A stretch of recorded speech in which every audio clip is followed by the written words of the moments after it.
Ever wondered what it takes to transform milk into your favorite cheese? It's a fascinating and intricate process involving milk acidification, curdling, cutting and aging, all orchestrated by skilled cheesemakers. They masterfully balance science and art, working with starter cultures, enzymes and precise temperatures. Join us as we unravel the secrets behind each step of cheese making, from the farm to your table, revealing the surprising complexities and flavors that make every bite unique. Cheese has additional flavoring elements in addition to the basic constituents of milk and coagulants like salt, brine, spices, herbs, and even wine. A cheese's aging method can make all the difference in the world, even if the components are the same. So how does cheese get made from milk? It's a natural process that needs the assistance of artists, sometimes referred to as cheesemakers or fromagers. Naturally, there are variations in the cheese making process based on the type of cheese, given the wide variety of cheese available. However, the general procedure for manufacturing cheese is the same, particularly for the initial stages. The next part will go into further detail on the 10 phases involved in manufacturing cheese. But first, let's take a brief look at the procedure. Getting ready for the milk. As milk is the star of the show, you need perfect milk to make perfect cheese. Many cheesemakers begin by treating their milk in any way necessary to standardize it, because what is considered just right will vary from cheese to cheese. Working with the protein to fat ratio may be one way to achieve this.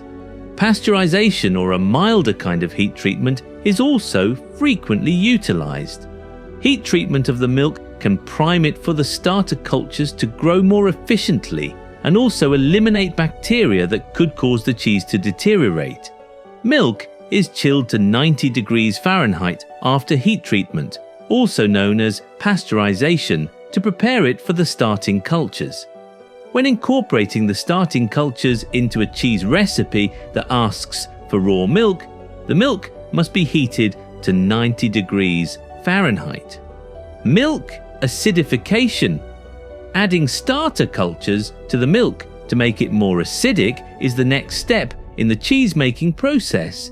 If you've ever had sour milk, you're aware that milk will naturally become acidic given enough time, but any number of germs can proliferate and turn milk sour. This phase is usually standardized in the current cheese-making process rather than allowing the milk to sour naturally. Cheesemakers acidify milk by blending in starter and non-starter cultures. At this stage, the milk should already be 90 degrees Fahrenheit. It needs to stay at this temperature for about 30 minutes for the milk to mature. The pH of the milk decreases throughout this ripening process, and the cheese's flavor starts to emerge. Curdling the milk. Since the milk is still liquid at this stage, cheese producers must begin adjusting the texture. Naturally occurring curdling of the milk is another possibility. In truth, the renin enzyme is produced in the stomachs of several nursing animals, including calves, piglets, and kittens, to aid in the digestion of their mother's milk. Cheesemakers manipulate this process to occur in a regulated manner. The preferred enzyme for curdling milk in the past was normally natural renin, but today's cheesemakers typically use rennet, the synthetic version. The protein kappa-casein becomes para-kappa-casein when it is rendered inactive by rennet. All that needs to be understood is that this reaction makes it possible for the milk to coagulate into lumps that are called curds. Whey is the liquid waste that remains after the solid curd is formed. Curd cutting. It is necessary to let the curds and whey mixture separate and ferment until the pH reaches 6.4. By now, the curd in the cheese-making vat ought to have solidified into a sizable mass. Then, to chop through the curds, cheesemakers use long curd knives that can reach the bottom of the vat. Cutting the curd increases its surface area, which further facilitates the separation of the curds from the whey.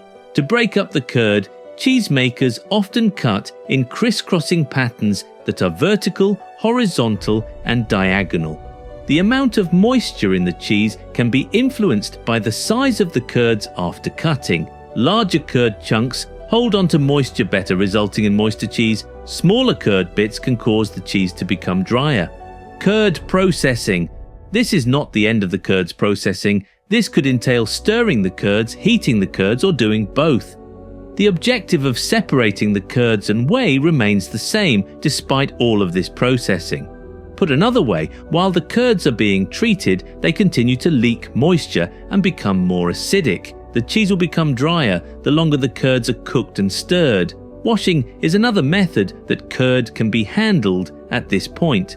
To wash the curd, add water in place of the whey. This has an impact on the cheese's flavour and texture.